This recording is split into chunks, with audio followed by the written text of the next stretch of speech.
Seorang pria lansia penderita stroke harus dievakuasi damkar dari lantai 2 rumahnya di Utan Panjang, Kemayoran, Jakarta. Ya, karena kondisi tangga yang sempit dan mudah ambruk, lansia tersebut diturunkan menggunakan tandu.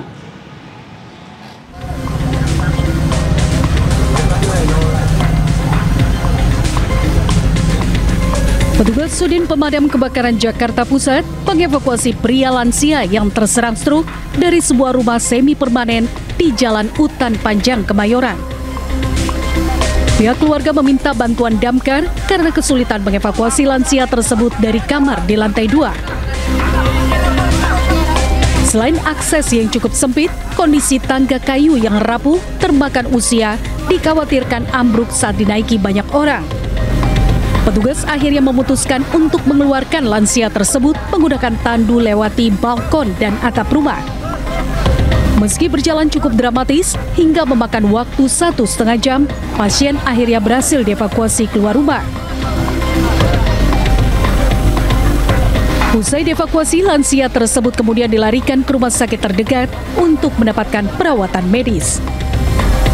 Dari Jakarta, Rani Sanjaya melaporkan.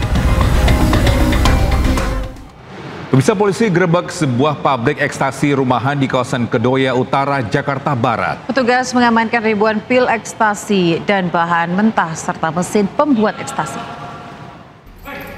Diam.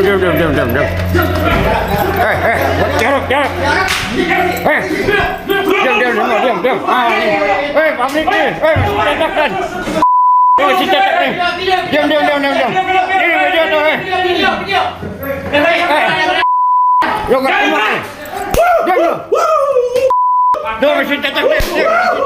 Sebuah rumah 2 lantai yang dijadikan pabrik narkotika rumahan di kawasan Kedoya Utara, Kebun Jeruk, Jakarta Barat digerebek Reserse Narkoba Polsek Sawah Besar, Jakarta Pusat. Di lantai 2 rumah, tugas mendapati sejumlah orang tengah memproduksi narkoba jenis ekstasi. 6 tersangka tak mampu berkutik saat diamankan petugas. Terbongkarnya rumah industri pil ekstasi setelah polisi menangkap seorang kurir berinisial IS di Sawah Besar pada 12 Oktober lalu. IS ditangkap saat mengirimkan bahan baku utama kepada seorang berinisial PR di kawasan Pesing, Kebun Jeruk, Jakarta Barat. Dari keterangan IS, petugas kemudian melakukan pengembangan dan berhasil menggerebek pabrik ekstasi rumahan dengan 6 orang yang tengah memproduksi ekstasi. Dan pada saat di lokasi ditemukan sebanyak 6 orang yang sedang melakukan produksi narkotika jenis ekstasi. Polisi berhasil mengamankan barang bukti berupa 3.232 butir pil ekstasi, 4,1 kg bahan adonan, 40 kg bahan pencampur, 2 unit mesin pencetak narkotika, alkohol, serta timbangan digital. Akibat perbuatannya, ke-6 pelaku terancam hukuman mati atau penjara seumur hidup. Dari Jakarta, Rani Sanjaya, iNews melaporkan. Pelaku spesialis pencurian sepeda motor diringkus polisi saat sedang pesta narkoba di Kabupaten Bogor, Jawa Barat. Ya, pelaku beli narkoba dari uang penjualan sepeda motor curian.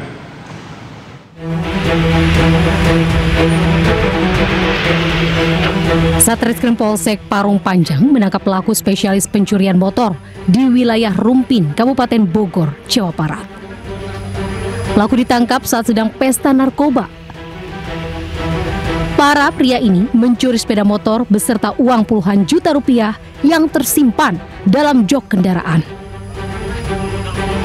Spesialis pencuri sepeda motor ini telah beraksi lebih dari 20 kali.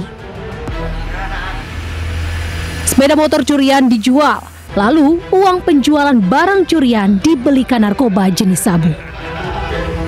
Menurut seorang korban pencurian, pelaku bergerak cepat saat beraksi. Motor miliknya raib dibawa kabur beserta uang tunai dalam jok motor. Petugas kepolisian Polsek Parung Panjang masih memeriksa pelaku dan mencari barang bukti yang dibuang pelaku.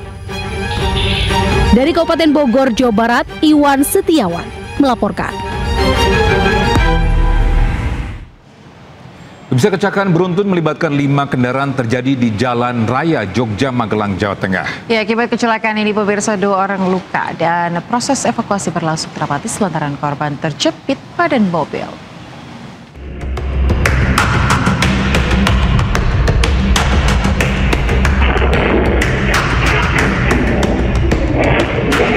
Kecelakaan beruntun melibatkan 5 kendaraan di pertigaan Blondo, Kecamatan Mungkit, Jalan Raya Jogja, Magelang terekam CCTV. Tampak sebuah truk diduga mengalami remblong menyeruduk 4 buah mobil yang berada di depannya saat berhenti di lampu merah. Akibat kecelakaan 2 orang luka, bahkan evakuasi salah satu korban berlangsung dramatis lantaran terjepit bodi mobil. Usai dievakuasi, korban langsung dilarikan ke rumah sakit. Kerasan teman membuat sejumlah kendaraan ringsek parah. Untuk kejadian tersebut, berjalan truk yang ada di belakang, berjalan dari arah Semarang menuju ke arah Magelang, sampainya di TKP karena remblong pada saat lampu merah berhenti di depannya karena tidak bisa mengerem, akhirnya menabrak 4 kendaraan yang ada di depannya. Arus lalu lintas sempat tersendat dan kembali normal setelah kendaraan terlibat kecelakaan dievakuasi petugas. Kasus kecelakaan ini ditangani oleh Satuan Lalu Lintas Polresta Magelang. Dari Magelang, Puji Hartono, iNews melaporkan. Pemirsa, 19 saksi diperiksa polisi terkait dugaan perundungan dalam kematian Timothy, mahasiswa Udayana yang jatuh dari lantai 4 gedung kampusnya. Ya, CCTV di lantai 4 korban terakhir terlihat ternyata tidak rusak dan diharapkan bisa mengungkap misteri kematian Timothy. Bekerja setiap hari membuat hati muruk. Namaku Timothy, asalku dari Bandung. Senang berkenalan teman-teman. Misteri kematian mahasiswa Timothy Anugrah Putra, mahasiswa semester 7 Fakultas Ilmu Sosial Politik Universitas Udayana, masih terus diselidiki pihak kepolisian. Sebanyak 19 orang saksi telah dimintai keterangan dari pihak kampus, ayah hingga sahabat korban. Terkait dugaan perundungan menjadi penyebab korban bunuh diri masih terus diselidiki.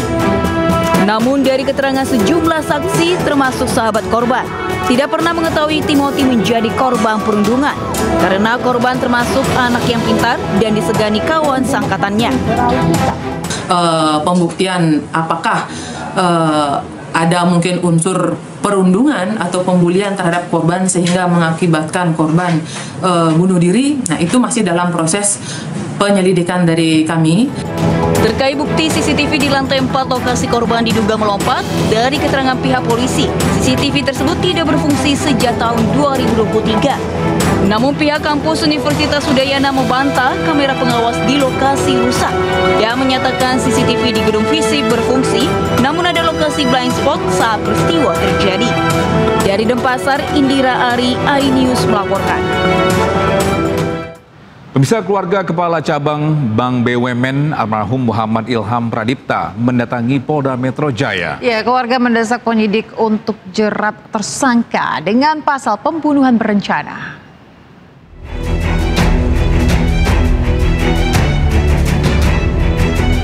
Keluarga almarhum Kepala Cabang Pembantu Bank BUMN Cempaka Putih Ilham Pradipta mendesak polisi untuk menerapkan pasal pembunuhan kepada para tersangka. Pihak keluarga juga mendesak penyidik mendalami hasil otopsi untuk menjerat para tersangka dengan pasal pembunuhan berencana. Beliau menyampaikan penerapan pasal pembunuhan itu sudah disepakati bersama jaksa penuntut umum dalam gelar ekspos minggu kemarin, nggak tahu harinya apa gitu. Jadi kami dikabari tadi bahwa atas peristiwa ini kemudian akan diterapkan pasal pembunuhan. Nah, teknisnya apakah pembunuhan berencana atau pembunuhan biasa itu yang akan dibicarakan lebih lanjut antara penyidik dan penuntut umum. Jadi ya kabar gembira di atas kabar sungkawa. Mungkin kami dari keluarga tentu mohon doa dan support teman-teman media untuk bisa mengawal proses hukum ini sehingga keadilan bagi keluarga itu betul-betul bisa terwujud. Sesungguhnya ini bukan hanya untuk almarhum tetapi juga untuk dunia perbankan, untuk para bankir yang memang bersih dan baik, sehingga ini tidak boleh terjadi di kemudian hari gitu ya. Betapa kita melihat bahwa kasus ini bukan kasus yang main-main. Sebelumnya Muhammad Ilham Pradipta, Kepala Cabang Bank BUMN Cempaka Putih ditemukan meninggal dunia usai menjadi korban penculikan pada bulan Agustus yang lalu. Ia menjadi korban dari aksi bejat 15 tersangka yang diketahui bagian dari sindikat pembobolan rekening dorman. Dari Jakarta, Amri Narida, Laksana Jemiasin, iNews melaporkan.